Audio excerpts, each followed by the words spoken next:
أعوذ بالله من الشيطان الرجيم بسم الله الرحمن الرحیم.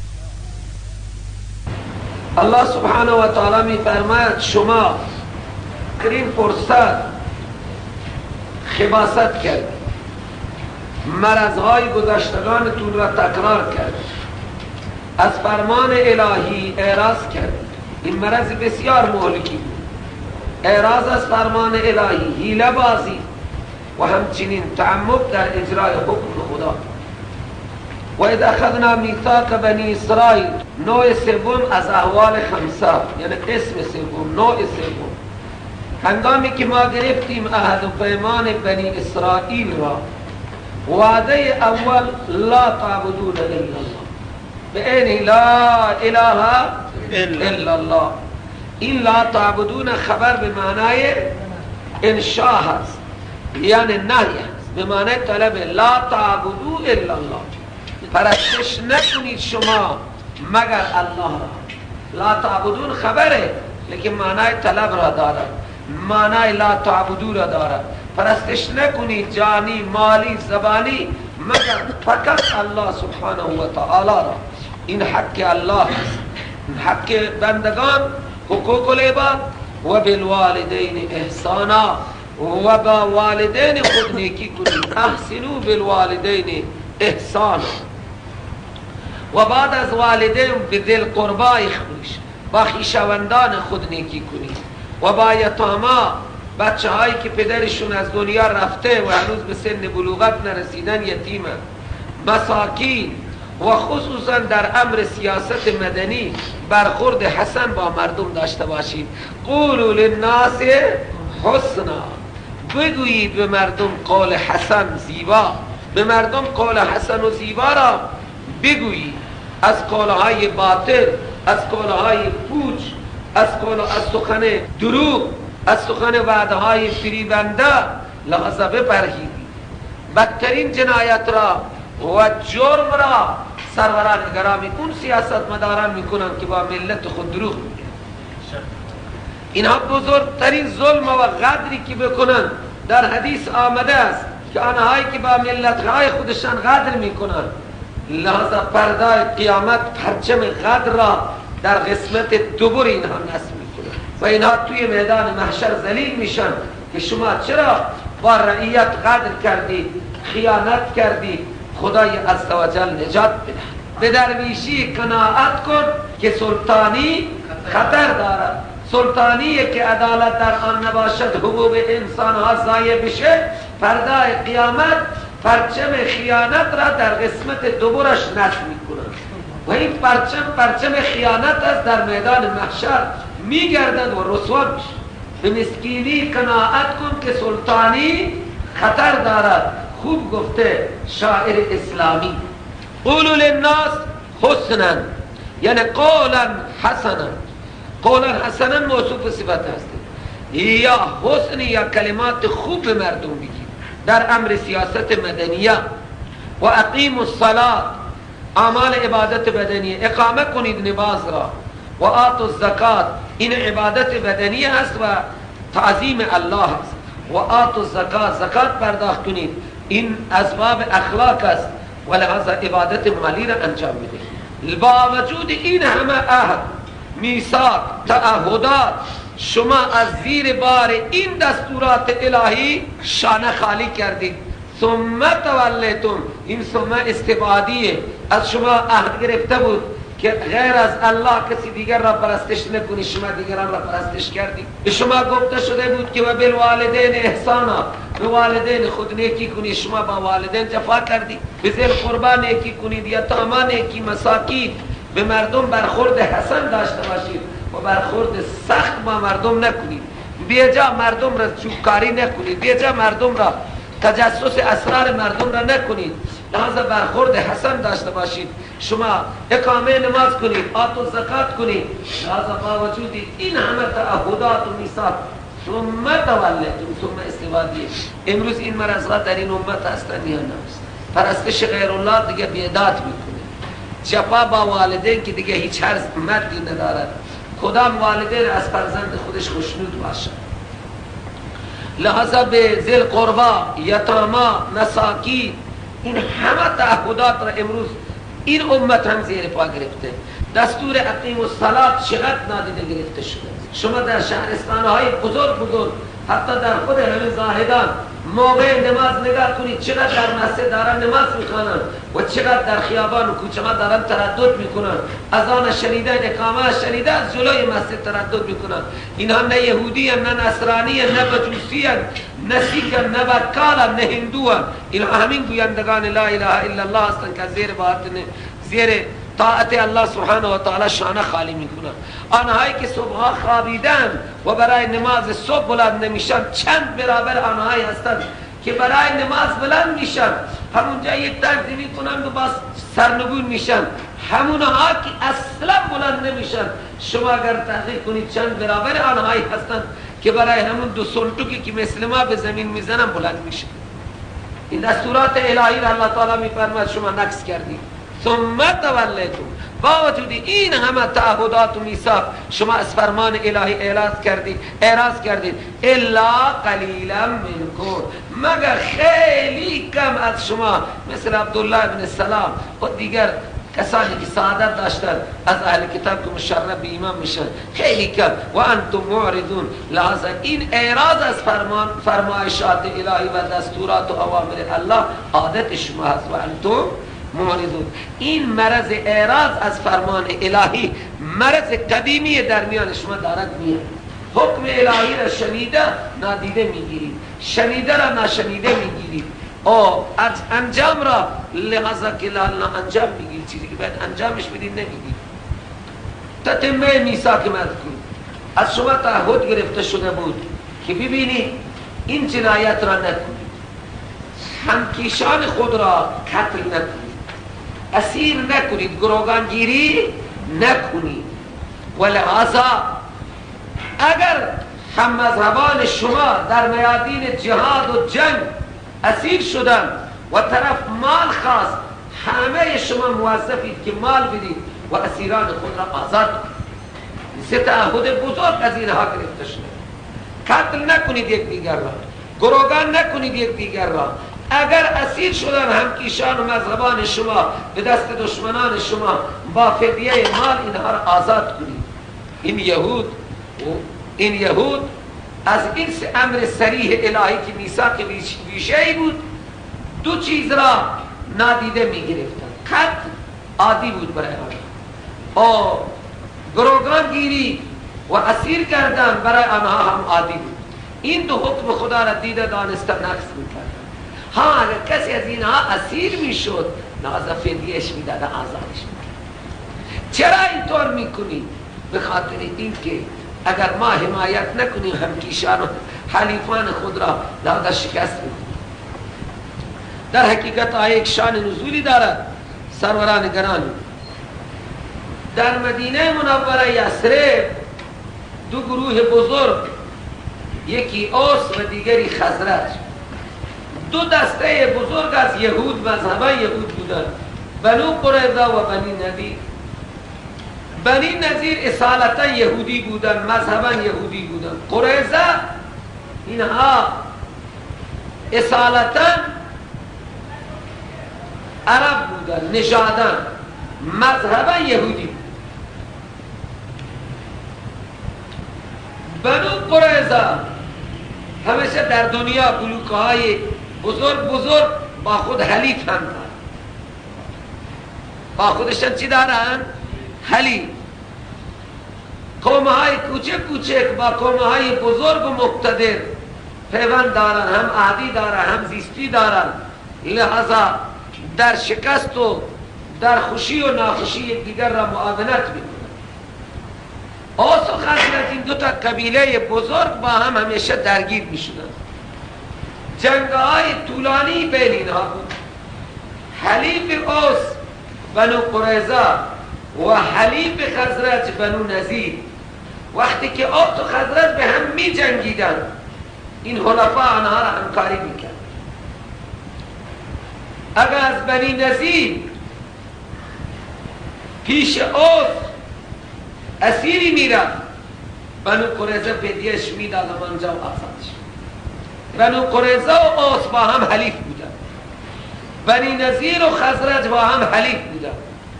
اوس و خزرج با هم درگیر که می شدن، اینها حلیفان خود را تقویت می کردن، هم قتل می کردن هم اسیر می کردن. غلبه از اوس می شد، بنو قریظه و اوس بنی نظیر را و خزرج را هم قتل می کردن هم اسیر می.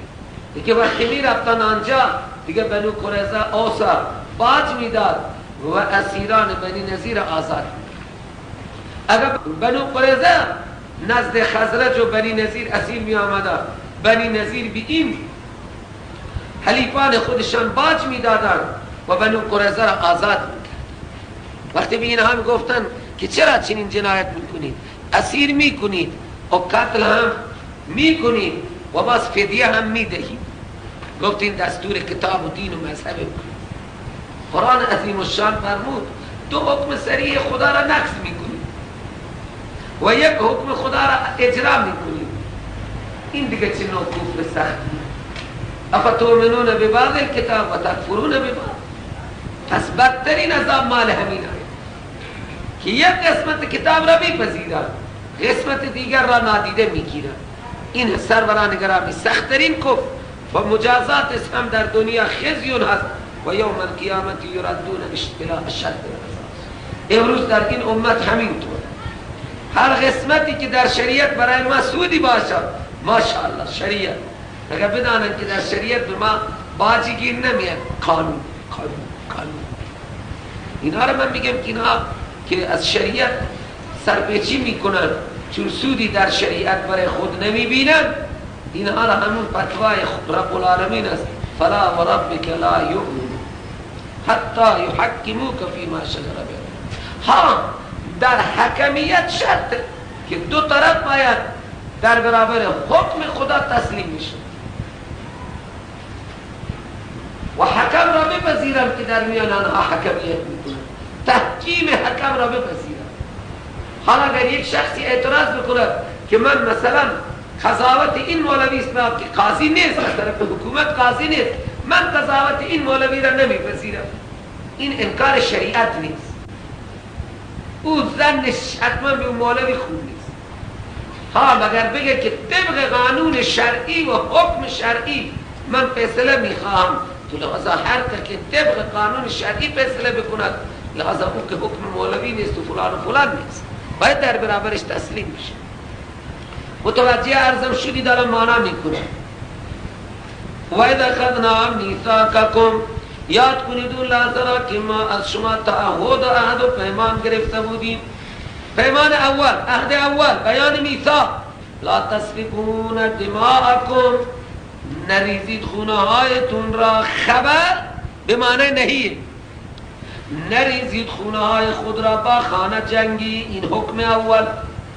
حکم دوم، لا تخرجون انفسکم من دیارکم، اخراج نکنید جانهایتان را، هم مذهبانتان را که جان شماست، انما المؤمنون اخوة، جانهای خودتان را از دیارتان، یعنی هم مذهبان خود را هم کیشان خود را تبعید نکنید و گروگان نگیرید، گروگان گیری نکنید، اسیر نکنید. لا تخرجون انفسکم، یعنی برادران مذهبی خود را تبعید نکنید و اسیر نکنید از دیارتان. ثم اقررتم، برای این دو حکم شما اقرار هم کردید. و انتم تشهدون، اکنون خود شما شهادت این مسئله را میدهید، خود شما میگی بله خونریزی برادر دینی حرام و همچنین او را اسیر کردن و گروگان کردن هم حرام. خود شما به این مسئله ها هم اعتراف دارید، هم اقرار میکنید و هم شهادت میدهید، یعنی شهادت این مسائل را میدهید. بعد عهد شکنی، خباست اولا، ثم انتم هاولا، بعد از این عهدهای و پیمانها، شما همین آقایان، حالا فهمیدی انتم هاولا چه معنی؟ شما خبردار همین آقایان گردن کلوف، تقتلون انفسکم، شما قتل میکنید هم مذهبان خود را نفسهای خود را قتل کنید و برادر دینی را قتل کردن یعنی خود را قتل کردن. شما قتل میکنید انفس خود را یعنی برادران هم دینی و هم مذهب را. او حکم خباست دوم و تخرجون خباست اولا این حکم دوم نیست، این خباست دوم حکم جای اینجا حکم دوم اشتباه حکم را خط بزنید خباست بنویسید یا تانا خباست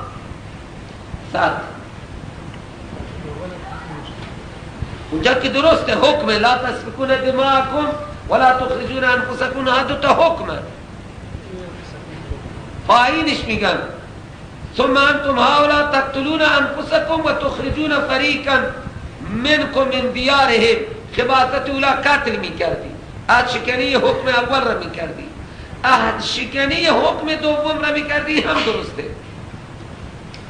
خباست دوم آنها هم میشه خباست دوم و عهد شکنی حکم دوم هم درسته به مناسبت عهد شکنی حکم اول عهد شکنی حکم دوم و تخرجون انفسکم اینا بعضی که متوطن جزیرة العرب جزیرة العرب از اول منجا بود خیبر مال اونها یسرب و دوربر یسرب مال اونها اینا عرب پیغمبر علیه السلام باز فرمود اینها دیگر خیلی بدن از نظر خیانت از جزیرة العرب اخراج شد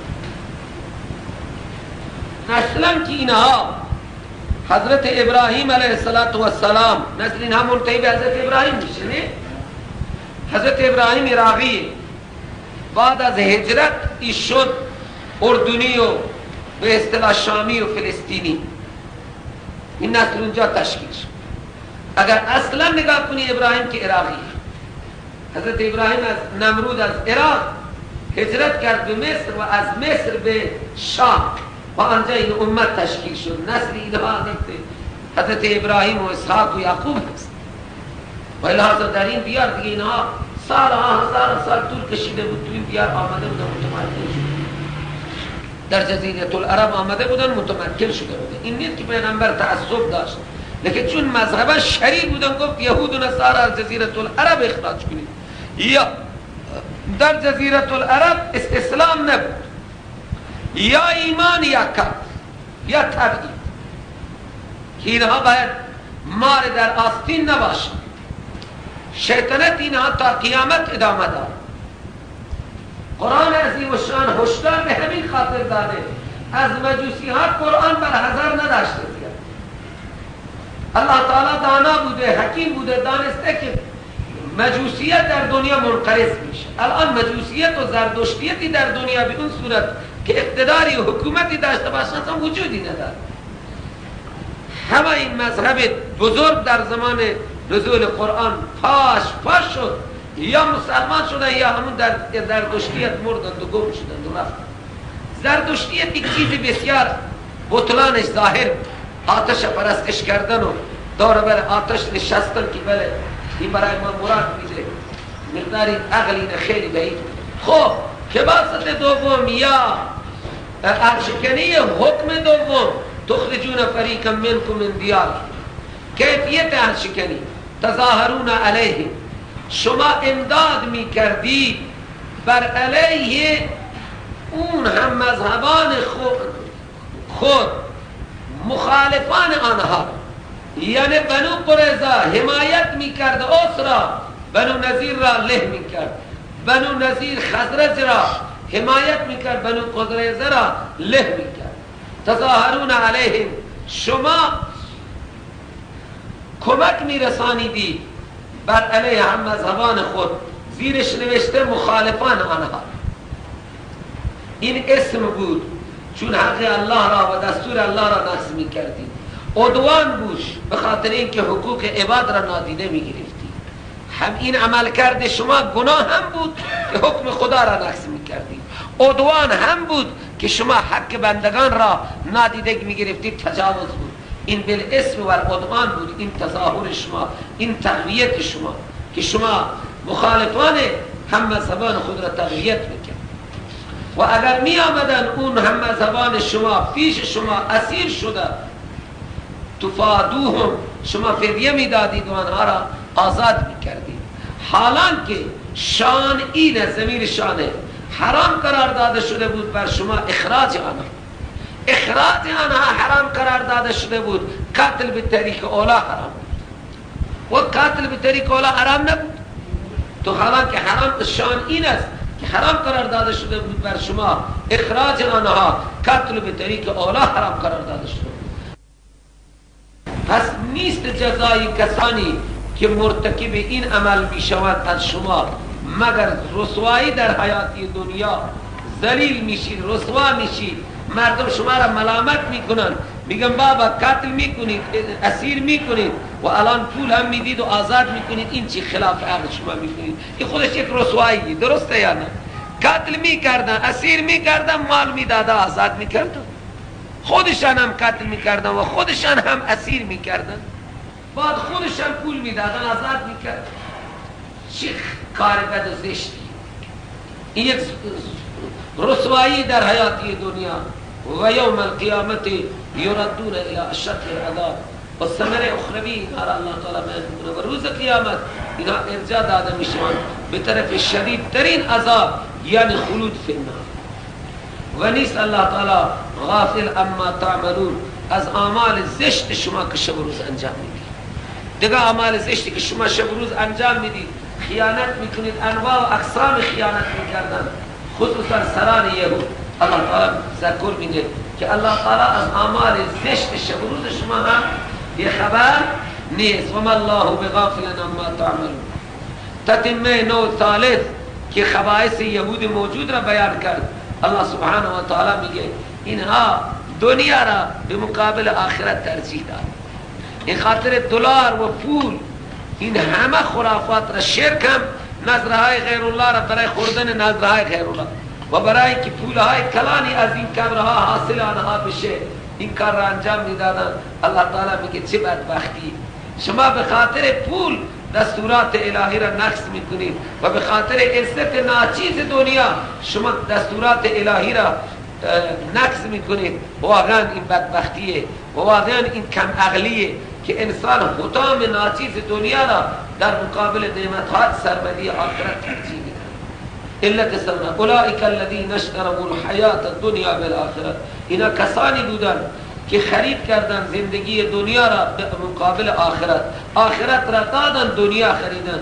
چرا؟ مخالفت احکام شرعی معنیش همین که این آقاها دنیا را ترجیح دادن و آخرت را برباد کردن. واقعا همکیشان یهود همین طور، فقط بهار دنیا را، پست و زر دنیا را، اقتدار دنیا را در برابر آخرت سرمدی دارن ترجیح میدن. اولئک الذین اشتروا الحیات الدنیا بالآخرة لذا فلا یخفف عنهم العذاب. سبب کرده نمیشد از سر اینها عذاب، ولا هم ینصرون، و نه اینها نصرت کرده میشوند، از هیچ نوع شفاعتی بهره مند نمیشن. نه شفاعت بالاذن برای اینها میشه و نه شفاعت وجاهت و محبت کس امکان نداره. نوع رابع، الله تعالی میگه دستورات الهی، نماز، روزه، بالوالدین احسانا، بدل قربا و تاما و مساکین احسان کردن، زکات دادن، نماز خواندن، اینها به جای خود که اینها تا جایی تجاوز کردن و دنیا را و عزت دنیا را ترجیح دادن که به جای این که احکام الهی را عمل کنن، به جای خود که انبیاء الهی را اینها قتل کردن، تا جای خیانت کردن. اون که احکام الله را نقض کرده هیچ، لیکن ها انبیاء الهی را بدون کوچکترین جرمی که قتل انبیاء همیشه بدون جرم هست، خود آنها هم میدانست ما ناحق نبی می این انبیاء به ما هیچ ضرری وارد نکردن.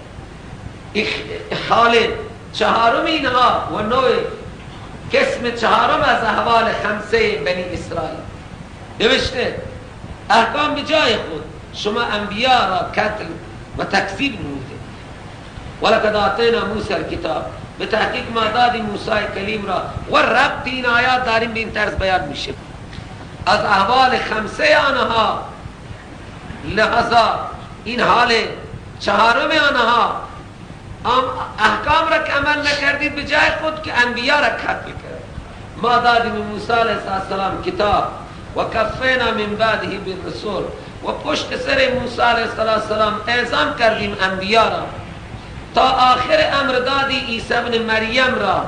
عیسی ابن مریم نفی الوهیت هست. عیسی ابن مریم الله نیست، ابن الله نیست. ثالث و ثلاثه عیسی که ابن مریم بود به او هم دادیم بینات، دلائل واضح و روشن، انجیل و معجزات را بهش دادیم و تقویت کردیم اون عیسی ابن مریم را با روح قدس جبرئیل پاک. جبرئیل روح میگن که روح انسان و غذای روح انسان وحی الهی است. وحی هم روح است، جبرئیل هم روح است. این روح مقدسی که در آن هیچ گناه و معصیتی نیست. از هر نوع گناه و نسیان جبرئیل پاک است. مریم عبرانیه، میگن مریم به معنای عابدت الله، عابده یعنی عبادت کننده. لفظهای عمرانی هستن که نقل میشه در عربی، معناشون زیاد ملاحظه نمیشه. در آن زمان شاید ملاحظه میشه، در عربی فقط نام تسمیه آنها ملاحظه است. و تقویت کردیم ما او را با روح قدس. افکلما جاءکم رسول، این استفهام تکریریه. الله تعالی میگه در هر زمانی که هر پیغمبری با حکمی می آمد که مخالف طبیعت آنها بود، مخالف رسم و رسوم آبا و اجداد آنها بود، اونها دو رویه برای اون حکم به پیش می گرفتن. اگر نبی دارای فامیل قوی می بود به تکذیب اون نبی اکتفا می، و اگر نبی از نظر فامیل کمی کمتر بود و ضعیفتر به قتل او خود را تسکین می. تو چرا حکمی خلاف آیین آبا و اجداد ما آوردی؟ یعنی در طول تاریخ مرض شدید و مدیدی در میان اینها. هر زمانی که هر نبی حکمی می آورد و آن حکم مطابق رسم و رسوم باطل آنها نبود، آنهایی که از نظر فامیلی قوی بودن به تکذیب آنها اکتفا می کردن و آنهایی که از نظر فامیلی ضعیف بودن به قتل آنها دل خود را تسکین می کردن. لعنتی. اپا کلما استفهام تقریریه و جزای این کلما استکبرتم. آیا هر زمانی که آمد پیش شما یک رسول بسیار عظیم و شان به ما سبب استکبار با آن دستوری که لا تهوا انفسکم، نفس شما آن دستور را نمیپذیرفت، یعنی این دستور با طرز زندگی شما مخالف بود، استکبرتم جزا هست، شما استکبار کردید. هر زمانی که رسول عظیم و شانی با دستور مخالف نفس شما آمده استکبرتم، شما استکبار کرده. نتیجه استکبار چی شده؟ مرض شدید و مدید بوده است. یعنی مرض شدید و مدید بوده. فریقا کذبتم، یک فریقی را از اون انبیا که از نظر فامیل قوی بوده شما تکذیب کردید و یک فریقی را از انبیاء علیه السلام که از نظر فامیل ضعیف بودن تقتلون، شما قتل کردید. مضارع به معنی ماضی است. پس اینها احکام را که عمل نکردن، به جای خود نماز نخواندن، روزه نگرفتن، زکات ندادن، با مردم برخورد سخت کردن، این که زیر بار اطاعت نرفتن، به جای خود که انبیاء شما قتل کردن. طول تاریخ چه مرض شدیدی و چه مرض مدیدی شما دادن. افا کلما، این استفهام اینجای کلما جاءکم رسول مما لا تهوا انفسکم، جزای کلما استکبرتم است.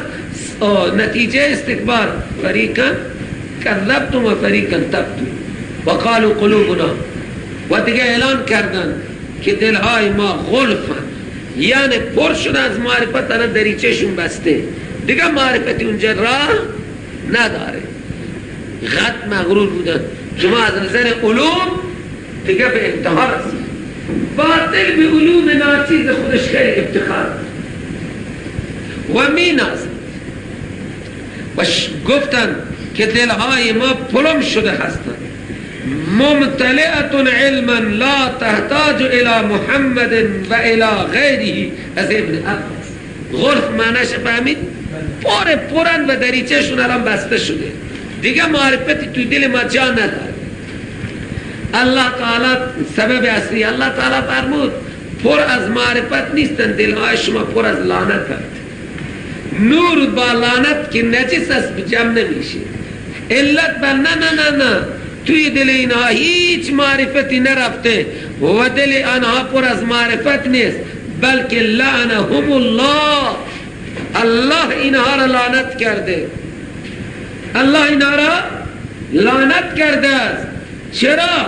به کفر، به خاطر عدم ایمان، نه استقلال مذهبی. ثمره لعنت چی شده؟ فقلیل ما یؤمنون، خیلی کم شما اظهار ایمان می و به مقتضای ایمان عمل.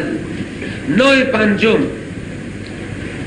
صرف نظر از اجداد شما که در طول تاریخ خود انبیاء را قتل کردند، آخرین نبی بنی اسرائیل عیسی ابن مریم را هم به زعم خود به در کشیدند و یهودی ها به زعم خود عیسی را در کشیدند. الله تعالی میگه اون که پدران شما خیانت کردن، جنایت کردن، انبیاء قتل کردن و ادعای پوری دل از معرفت کردن، در حالی که دلان آنها مملو از لعنت الهی بود، الله تعالی میگه شما با خاتم النبیین چه برخورد زشتی کرد؟ حالانکه همه شما به انتظار خاتم النبیین و خاتم الکتب نشسته بودید. همه جمع شده بودن در جزیره العرب که خاتم النبیین در همین دیار میاد.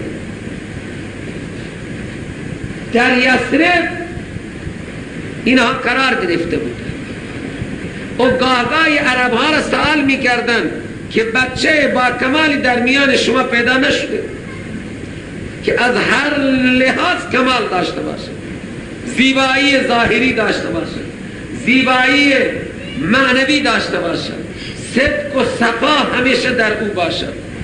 اینها در لحاظ از عرب ها استفتاء میکردن.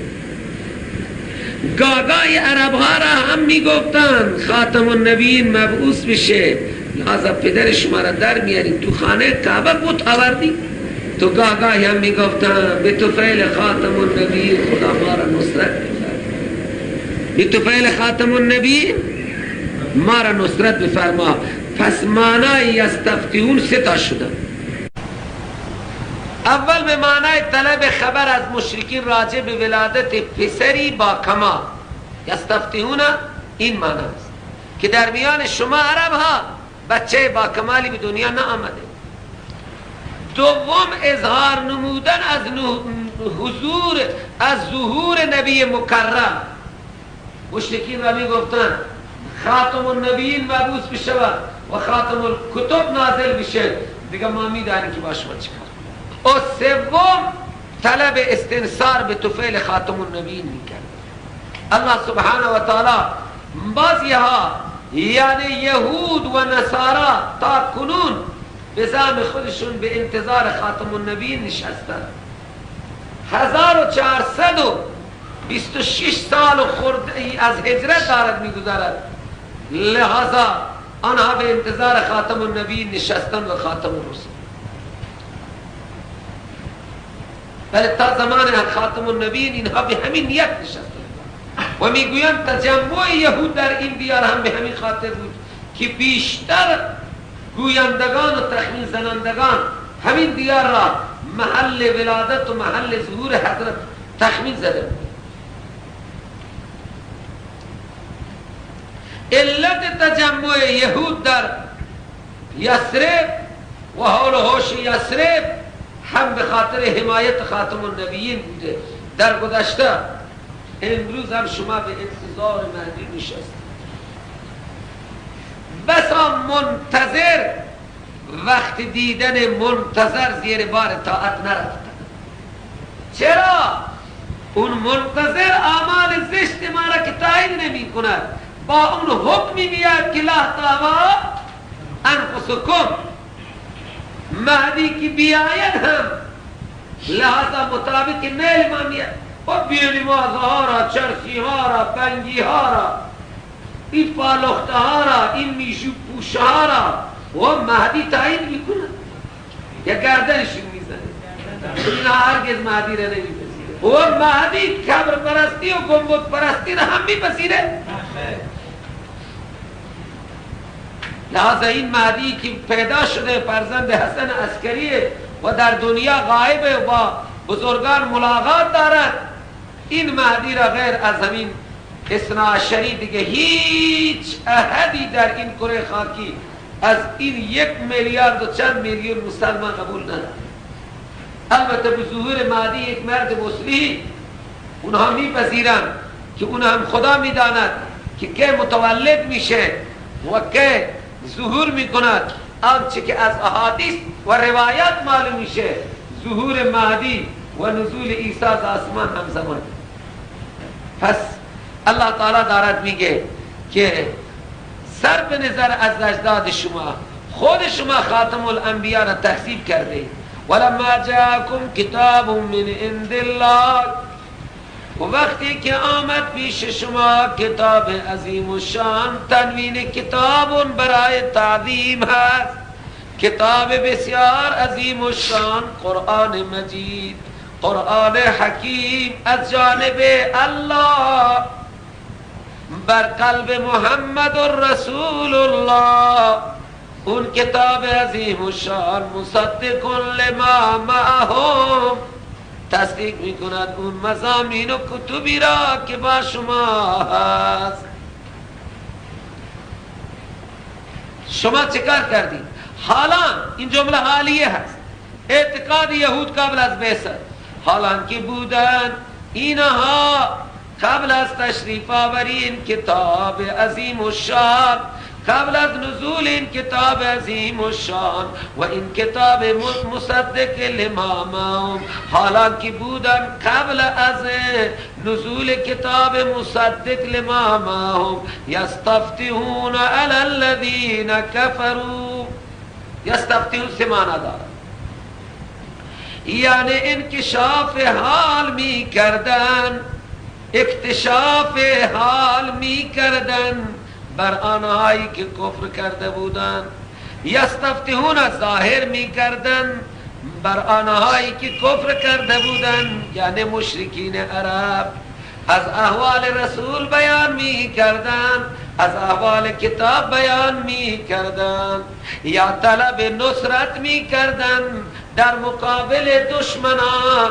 می گفتن خدایا به تو فعل خاتم النبی و به شرافت قرآن ما را نصرت بفرما. یستفتحون، طلب نصرت می کردن یا منکشف می کردن احوال و اخبار رسول الله را و صفات رسول الله را که حضرت محمد رسول الله صلی الله علیه و در تورات مگه نبود؟ محمد رسول الله والذین معه اشداء علی الکفار رحماء بینهم تراهم رکعا سجدا یبتغون فضلا من الله ورضوانا سیماهم فی وجوههم من اثر السجود ذلك مثلهم فی التوراة. ذلك مثلهم، صفات محمد و یارانش در تورات چنین بیان شده است. توراتی ها می دانستن لیکن کتمانش می کردن. اون ورقهای تورات اصلا زیر صندوق بود. اینا وقتی محمد رسول الله را می خوانند چطور معناش می کنند؟ والذین معه یعنی مهدی، والذین معه یعنی جعفر صادق، والذین معه یعنی موسی کاظم، والذین معه یعنی زین العابدین، والذین معه یعنی حسن و حسین شد علی الکفار بودن. اونا که بچه بودن کجا شد علی الکفار بود؟ قرآن دارد وقتی که نزول می شود قرآن و صحابه شد علی الکفار نبودن. حسن و حسین و رضا یا متولد شدن یا نشدن. اینها را قرآن می گفت به مردم که برید شد علی الکفار. الله تعالی خبر می دهد که یاران محمد، آنهایی که با محمد قرار دارند، در حال حاضر شد علی الکفر. این یک ادعایی هست که وجود دارد، تحقق دارد. اشد علی الکفار رحماء بینهم، الله تعالی میگه قبل از بعثت اینها حال رسول الله را بر مشرکین منکشف میکردن. کانوا یستفتحون علی الذین کفروا. لیکن بعد از بعثت چی شد؟ فلما جاءهم ما عرفوا، وقتی آمد پیش آنان کتابی و رسولی که کامل می شناختند او را. عرفو آمد، ما عرفو کاغای بعضی مردم نادان میگن مگر نمیدانند اینا، مگر این قرآن را نمیخوانند؟ هم میگن بله میدانند میخوانند، مگر من که منم، تو که توی، خاتم النبیین هم که بیاید اینها بر نمیگرد. و اینها ملا بودن یا نه؟ و اینها به انتظار خاتم النبیین نشسته بودن یا نه؟ اظهار میکردن یا نه؟ طلب نصرت به طفیل خاتم النبیین میکردن یا نه؟ من هر سه توجیه یستفتحون را که نوشته کردم در حاشیه حضرت استاد من قبول دارم. هر کدام یعنی از پیغمبر خبری داشت، لیکن هنگامی که پیغمبر علیه السلام آمد اینها شناختن یا نشناختن؟ قرآن چی میگوید؟ فلما جاءهم ما عرفوا، اینها اسلموا یا کفروا؟ کفروا به، انادن کفر کردن به ما عرفوا. اللہ تعالی هم مارک لعنت را فوری چسبان. فلعنت الله علی الکافرین. حالا بعضی یهودی ها را مؤمن میدون، مذهبی دینی کتابی، پس لعنت خدا بر چنین کافرها باشد که حق را شناختند و انکارش کرد. و ما عرفو را حق را نشناختند، پیغمبر را نشناختند، قرآن را نشناختند. پس لعنت خدا بر همچنین کافرها باشد. بوش امروز مگر قرآن را نمیشناسند، محمد رسول الله نمیشناسند. ای چینی ها خبر ندارند که قرآن کتاب الله است، همون الله که ما را نام میده آب میده. پس لعنت خدا بر چنین کافرها است. شما میگید که اتمام حجت نشده؟ 1400 سال اینها پیغمبر را شناختند، قرآن را شناختند، پس لعنت خدا بر اینها چسبیده است. فلعنت الله علی الکافرین. پس لعنت خدا الف لام الکافرین معهودیه بر چنین کافرها که دیده دانسته حق را نادیده میگیرند. هر که صداقت حضرت ابوبکر صدیق، عمر فاروق، فداکاری اینها در تاریخ بشریت چنان ثبت است و تمام یهودها و نصرانی ها قبول دارند که بعد از محمد این چهریار چقدر فعالیت کردند، چقدر دنیا را تحت سیطره اسلام آوردند. این شان باهر اینها را انکار کردند. این انکار ابدی نیست. نبی را اینها نه که آشنایی با نبی نداشتند. اکنون ما به نبوت همه انبیاء افتخار داریم. اگر می گفتن در یک نقطه دنیا نبی مبعوث شده و در نبوت باز می شد، همه ما با 1000 قیمت خود را به اون نبی نمی رسانیدیم. چه اندازه عظمت انبیاء علیهم السلام در دل من شما جا دارد؟ خیلی جا دارد یک کلمه. یعنی نبی را دید، راه مستقیم خدا را دید. درسته یا نه؟ اکنون راه ما محتمله، لیکن با دیدن نبی مثبت میشه. تو نبی را دیدن کار آسانی نیست سروران گرامی.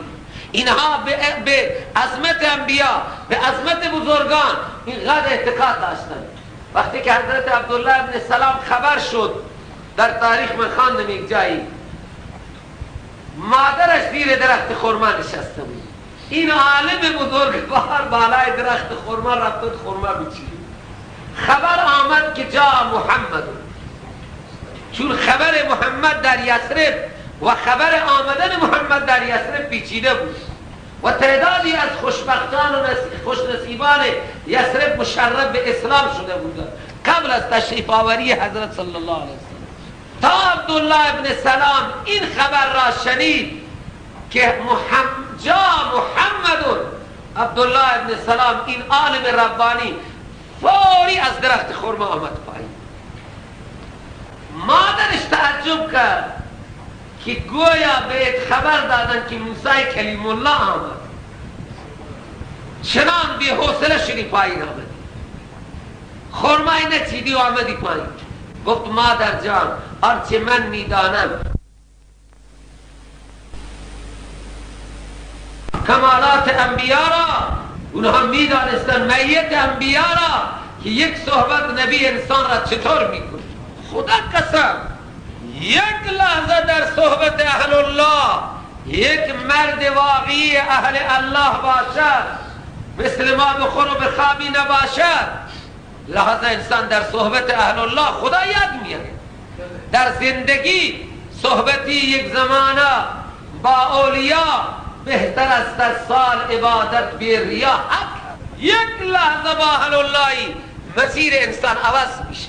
این نیست که شما فکر کردید اینها دانسته رسول الله را انکار کردن پس لعنت خدا چسبیده یعنی فلعنت الله علی الکافرین. الف لام الکافرین الف لام عهد خارجیه. برای بیان این مطلب حضرت در زبان اردو معنی کرده ایسی کافرین، منده این چنین کافر، بر چنین کافرها لعنت خدا. حق را دانسته انکار کرد. امروز لعنت خدا بر بوش و بلل و شارون و همکاران اینها چسبیده، اینها فواره لعنت. علاج آنها همونه که وغلوظ علیه و ما واهم جهل، فشار بیارید بر سر تا که دست ظالمانه اینها کوتاه بشه. جا اینها که جهنم بله وظیفه شما فشار آورده. سبحان الله، چه خدای بی نیاز. میگه اینا دشمن من لعنتی هست. اینها محمد صلی اللہ علیہ وسلم را دانستند و دانستن را نادانسته گرفتن، بی خاطر لعنت الهی بر اینها باریده است. خود الان که الان به مقابله حق آمدن، به مقابله قرآن آمدن، به مقابله دین آمدن، و لحظا اهل دین را فاسد و مفسد و این همون لقب هایی که به انبیاء دادن الان دارن میده مسلمان. اکنون الله تعالی تتمه نوع پنجم را دارد بیان. چرا اینها کفر کردن حالا که رسول الله را کتاب مصدق معهم را شناختن؟ بله چرا انکارش کردن این بدبخت؟ انکار به این خاطر که چرا الله خاتم النبیین را و خاتم الکتب را بر بنی اسماعیل نازل کرد و او را نبی کرد. علت انکار، سبب انکار، چرا عربی را خدا این مقام را داد؟ همون عرب ها را که ما تهدید می کردیم که به ذریعه این نبی آنها، سیطره آنها، شرک آنها، بت پرستی آنها میاد پایین، لذا خدا در میان عرب های امیین حسادت برای چیه؟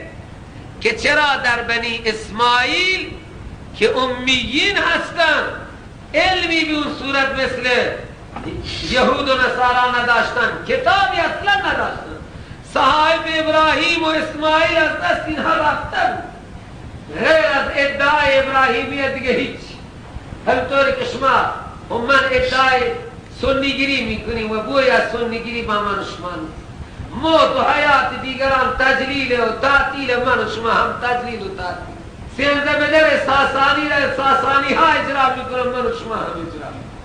بله نام سنی پاک، سنی پاک، بوی از سنت نه سنی. مگه با همین شهر مردم میشه بره جایی؟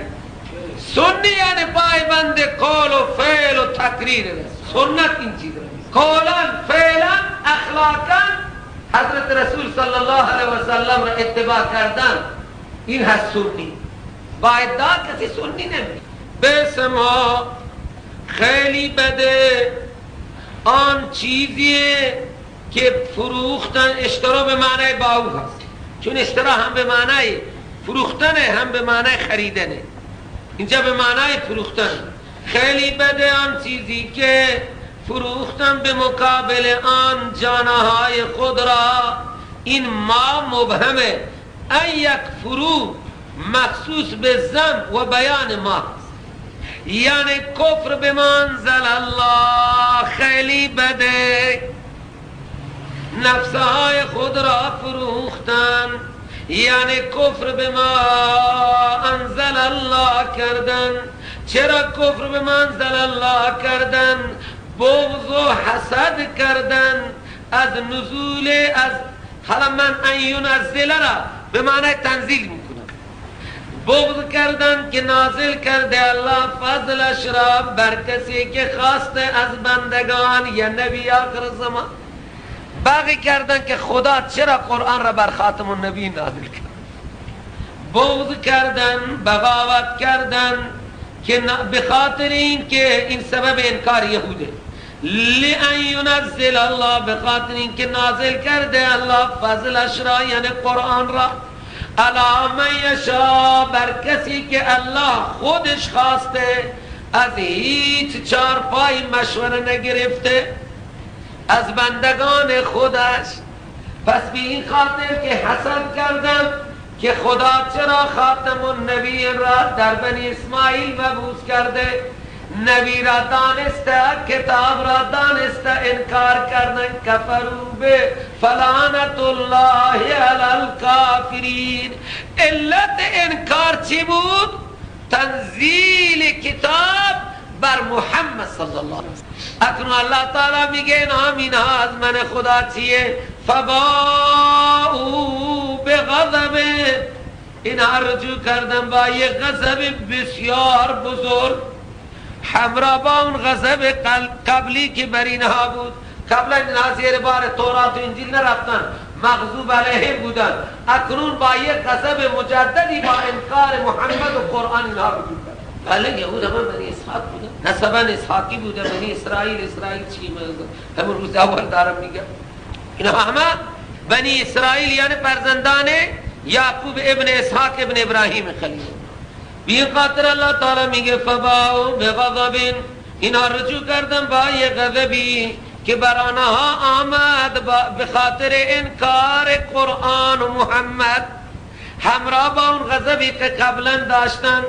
لذا ثمر اخروی وللکافرین عذاب مهین. برای چنین کافرهای باغض، برای چنین کافرهای کینه دوست که خدا فضل را به محمد داده کینه میکنه، الله تعالی میگه برای این چنین کافرها عذاب اهانت کننده است. کافرها را عذاب اهانت میکند، مومنها را تطهیر.